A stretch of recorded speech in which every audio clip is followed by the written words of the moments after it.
With PS Parihar channel में आपका स्वागत है। सुबह की इस वीडियो में ऐसी सूचनाएं होती हैं जो विभिन्न समाचार पत्रों पर छाई हुई होती हैं और विद्यार्थियों के लिए आवश्यक होती हैं। तो आइए शुरू करते हैं और देख लेते हैं कि आज के समाचार पत्रों में विद्यार्थी जीवन से संबंधित कौन कौन सी सूचनाएं हैं। आगे बढ़ने से पहले एक सूचना है उन विद्यार्थियों के लिए जो विद्यार्थी पुलिस कांस्टेबल भर्ती की तैयारी कर रहे हैं। वे सभी अभ्यर्थी किरण पब्लिकेशन की इस बेस्ट बुक को ले सकते हैं। देखिए यहाँ पर लिखा है किरण इंस्टीट्यूट ऑफ करियर एक्सीलेंस। काफ़ी अच्छी पुस्तक है। किसी भी प्रतियोगी परीक्षा के लिए जो सबसे महत्वपूर्ण चीज़ होती है वो प्रैक्टिस सेट, और यहाँ पर प्रैक्टिस सेट की ये बेस्ट बुक है। इस पुस्तक में आप लोगों को करंट अफेयर भी मिलेगा और साथ में जो पिछला सॉल्व पेपर है वो भी इस पुस्तक में मिल जाएगा। किरण पब्लिकेशन पुराना पब्लिकेशन है, इसमें आपको त्रुटियां देखने को नहीं मिलेंगी और प्रश्नों का स्तर वही रखा गया है जिस प्रकार के प्रश्न पुलिस कांस्टेबल भर्ती में पूछे जाते हैं। पुलिस कांस्टेबल भर्ती की किरण पब्लिकेशन की एक सॉल्व पेपर भी आती है जिसे आप लोग यहाँ पर देख सकते हैं। 2006 से लेकर के 20 तक के ये उत्तर हैं इसमें दिए हुए हैं और इसमें विस्तृत व्याख्या दी गई है। 18 सेट है टोटल। सभी कापी किताबों की दुकानों में किरण पब्लिकेशन की ये पुस्तकें आपको मिल जाएंगी और अगर आप लोग ऑनलाइन मंगवाना चाहते हैं तो उसकी लिंक मैंने डिस्क्रिप्शन बॉक्स में दे दी है। इस समय जो सबसे ज़्यादा बुक बिक रही है ऑनलाइन वो किरण पब्लिकेशन की है। यहाँ पर देख सकते हैं ये बेस्ट सेलर है अभी तक की। लिंक डिस्क्रिप्शन साथ साथ कमेंट बॉक्स में भी उपलब्ध है। चलिए शुरू करते हैं। पहले बिहार की बात कर लेते हैं। उत्तर प्रदेश का साल तो पूरा खाली चला गया 2023। अब विद्यार्थी 2024 की उम्मीद कर रहे हैं और लेकिन बिहार से लगातार शिक्षक भर्तियों के विज्ञापन जारी हो रहे हैं। एक शिक्षक भर्ती समाप्त नहीं हो पाती है, दूसरी शिक्षक भर्ती का विज्ञापन जारी हो जाता है और वो भी हजारों के पदों पर। यहाँ पर देख सकते हैं तीसरे चरण की शिक्षक भर्ती के लिए तैयारी शुरू हो गई है। पहले चरण में खाली रहे 20,000 पद भी इसमें जुड़ जाएंगे तीसरी भर्ती में। इसीलिए बताया जा रहा है कि इस बार की भी भर्ती लगभग 50,000 पदों पर होगी। लिखा है कि बीपीएससी से दूसरे चरण में चयनित शिक्षकों की काउंसलिंग जिलों में चल रही है। इसके साथ ही तीसरे चरण की शिक्षक नियुक्ति को लेकर के भी तैयारियां शुरू हो गई हैं। इसके तहत जिलों से रिक्त पदों की जानकारी प्राप्त की जा रही है। वहीं मध्य विद्यालय के लिए शारीरिक शिक्षकों के पदों को नियमित बनाने पर भी विचार विमर्श शुरू हो गया है। शिक्षा विभाग के अपर मुख्य सचिव के पाठक के निर्देश पर विभाग के पदाधिकारियों ने इस संबंध में कार्रवाई शुरू कर दी है। जानकारी के अनुसार मध्य विद्यालय में भी नियमित शारीरिक शिक्षकों को नियुक्त करने का प्रस्ताव तैयार किया जाएगा और इसके बाद इस प्रस्ताव पर कैबिनेट से स्वीकृति ली जाएगी। कैबिनेट से स्वीकृति मिलने के बाद इन पदों पर नियमित नियुक्ति का रास्ता साफ हो जाएगा। वर्तमान में शारीरिक शिक्षा एवं स्वास्थ्य अनुदेशक की सेवा मध्य विद्यालयों में ली जा रही है। इनको नियत वेतन 8,000 रुपये दिए जाते हैं और इनके 8,000 से अधिक पद रिक्त हैं। आप लोगों को फिर से याद दिला दूं कि सुबह सुबह आप लोगों को याद नहीं रहता है क्योंकि चूंकि आप लोग सुबह आधी नींद में रहते हैं, इसलिए आप लोग वीडियो को लाइक अवश्य कर दिया करें। जैसे वीडियो शुरू होता है वैसे ही, नहीं तो बाद में तो भूल जाएंगे। और जो नए छात्र हों तो चैनल को सब्सक्राइब भी कर लें ताकि आप लोगों को सभी सरकारी भर्तियों की अपडेट्स मिलती रहें। यहाँ पर लिखा है विशेष शिक्षकों के भी 7200 से अधिक पदों पर नियुक्तियां होंगी। विभागीय पदाधिकारी बताते हैं कि पहले चरण में चयनित करीब 20,000 शिक्षकों ने योगदान नहीं किया है। इन पदों को भी तीसरे चरण की शिक्षक नियुक्ति में शामिल किया जाएगा। साथ ही विशेष शिक्षकों के 7200 से अधिक पदों पर भी नियुक्ति की तैयारी चल रही है। इसी माह पात्रता परीक्षा भी संभव है। इसी महीने एस्टेट की जो परीक्षा है वो हो जाएगी। एस्टेट के बारे में भी जानकारी दिया गया है। लिखा है STET के लिए आवेदन की तिथि 7 तक बढ़ गई है। बिहार विद्यालय परीक्षा समिति ने STET 2024 के लिए आवेदन की अंतिम तिथि बढ़ा दी है। अब STET विशेष विद्यालय अध्यापक पात्रता परीक्षा BSTET के लिए 7 जनवरी तक आवेदन होगा। पहले अंतिम तिथि 2 जनवरी थी। अभ्यर्थी आधिकारिक वेबसाइट sebstet2024.com पर जाकर के आवेदन कर सकते हैं। बोर्ड ने जारी नोटिस में कहा कि अत्यधिक भीड़ के कारण पोर्टल बंद हो गया, फॉर्म भरने की अवधि बढ़ा दी गई है। पोर्टल जल्द ही शुरू होगा। इससे पहले बिहार बोर्ड ने कहा था कि अभ्यर्थी के डमी एडमिट कार्ड वेबसाइट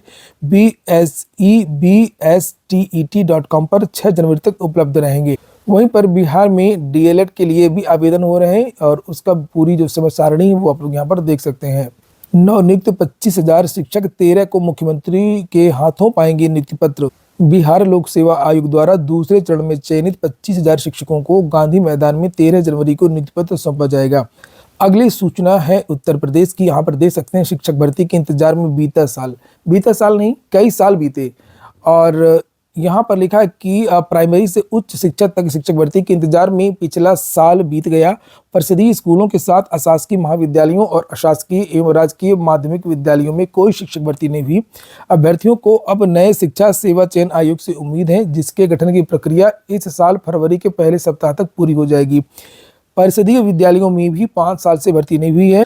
अशासकीय माध्यमिक विद्यालयों में सहायक अध्यापक यानी टीजीटी और प्रवक्ता पीजीटी के 4163 पदों पर भर्ती के लिए अगस्त 2022 में आवेदन की प्रक्रिया पूरी हो चुकी है। इसके लिए 13 लाख से अधिक अभ्यर्थियों ने आवेदन किए हैं और उन्हें 1.5 साल से परीक्षा की तिथि घोषित होने का इंतजार है।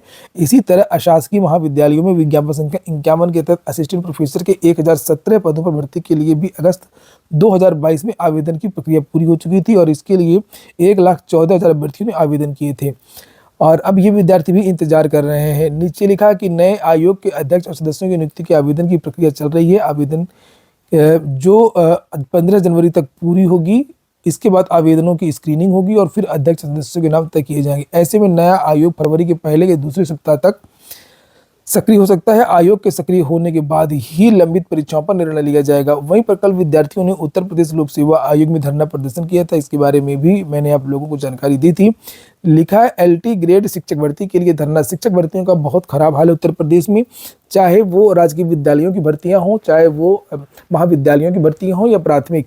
यहाँ पर लिखा है LT ग्रेड शिक्षक, प्रवक्ता, DIC और खंड शिक्षा अधिकारी के पदों पर भर्ती के लिए नया विज्ञापन शीघ्र जारी किए जाने की मांग को लेकर के अभ्यर्थियों ने बुधवार को प्रतियोगी छात्र मोर्चा के बैनर तले उत्तर प्रदेश लोक सेवा आयोग में धरना दिया। प्रतियोगियों ने LT ग्रेड शिक्षक भर्ती 2018 की तृतीय अवशेष श्रेष्ठता सूची जारी करने और नई भर्ती के विज्ञापन में आयु सीमा में 5 वर्ष की छूट देने की मांग की है। ज्ञापन लेते हुए आयोग के अनुभाग अधिकारी संतोष कुमार ने बताया कि LT GIC और प्रवक्ता GIC से संबंधित समकक्ष अर्हता का समाधान अभी नहीं हुआ है। इसकी फाइल कार्मिक विभाग में रुकी हुई है। खंड शिक्षा अधिकारी भर्ती से संबंधित फाइल शिक्षा निदेशक बेसिक के यहाँ है और LT GIC 2018 की तृतीय अवशेष श्रेष्ठ सूची कार्यगतिशील है और जल्द सूची जारी की जाएगी। अगली सूचना नहीं मिले योग्य अभ्यर्थी 60 में से 55 सीटें खाली रह गई। TGT PGT की हो रही है। लिखा विशेष वर्ग TGT PGT 2021 में विशेष वर्ग की खाली पड़ी 60 सीटों पर नियुक्ति के लिए बुधवार को शिक्षा निदेशालय में काउंसलिंग कराई गई। इसमें विभिन्न श्रेणी के दिव्यांग, भूतपूर्व सैनिक, स्वतंत्रता संग्राम सेनानी कोटे की सापेक्ष 5 अभ्यर्थी ही अर्ह मिले और इसके कारण 55 रिक्त सीटें खाली रह गईं। आगे लिखा कि उप शिक्षा निदेशक माध्यमिक 2 प्रमोद कुमार ने बताया कि विशेष वर्ग के चयनित अभ्यर्थियों के कार्यभार ग्रहण न करने के कारण TGT के 58 और PGT के 2 पद खाली रह गए। इसके साथ ही TGT PGT 2016 और 21 के रिक्त पदों के लिए फिर से काउंसलिंग की तैयारी चल रही है।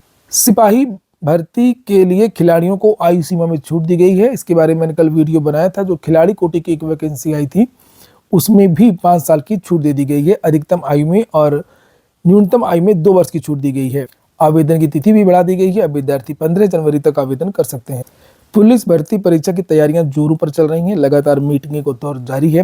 CCTV की निगरानी में होगी सिपाही भर्ती परीक्षा। मुख्य सचिव दुर्गा शंकर मिश्र ने कहा कि प्रदेश में 60,000 से अधिक सिपाहियों की भर्ती के लिए परीक्षा फरवरी में होगी। दागी स्कूलों को परीक्षा केंद्र न बनाया जाए। उत्तर प्रदेश पुलिस भर्ती एवं प्रोन्नति बोर्ड द्वारा मानक निर्धारित करते हुए परीक्षा केंद्रों की सूची सभी जिलों को भेज दी गई है और उन्होंने कहा कि मानकों के अनुरूप इसकी ग्रेडिंग कर सूची 7 जनवरी तक बोर्ड को उपलब्ध करा दी जाए। उन्होंने ये भी कहा कि सभी परीक्षा केंद्रों, परीक्षा हॉल, मेन गेट, अन्य महत्वपूर्ण स्थान CCTV कैमरे से युक्त होने चाहिए। मुख्य सचिव ने बुधवार को मंडलायुक्तों व जिलाधिकारियों से वीडियो कॉन्फ्रेंसिंग में कहा कि इतनी बड़ी संख्या में सिपाहियों की भर्ती होना ऐतिहासिक है और परीक्षा में बड़ी संख्या में अभ्यर्थी भाग लेंगे। 7,706 संविदा स्टाफ नर्स भर्ती का परिणाम घोषित कर दिया गया है, जिसके बारे में यहाँ पर जानकारी दी गई है। बगैर TET प्रमोशन की तैयारी है सरकार की, कोर्ट पहुंच गए शिक्षक। सबसे पहले मैंने इस मुद्दे को उठाया था अपने चैनल के माध्यम से और इन शिक्षकों का कहना है कि सरकार गलत कर रही है और प्रमोशन के लिए TET अनिवार्य होना चाहिए और इस आधार पर ये कोर्ट गए हैं। यहाँ पर देखिए लिखा हुआ है कि बगैर TET प्रमोशन की तैयारी। नीचे यहाँ पर है, ये देखिए यहाँ पर लिखा हुआ है परिषदीय प्राथमिक स्कूलों में कार्यरत सहायक अध्यापकों के सालों बाद होने जा रहे प्रमोशन को लेकर के विवाद थमने का नाम नहीं ले रहा। कुछ शिक्षकों ने बगैर TET प्रमोशन को लेकर के हाईकोर्ट की लखनऊ बेंच में याचिका दाखिल कर दी है।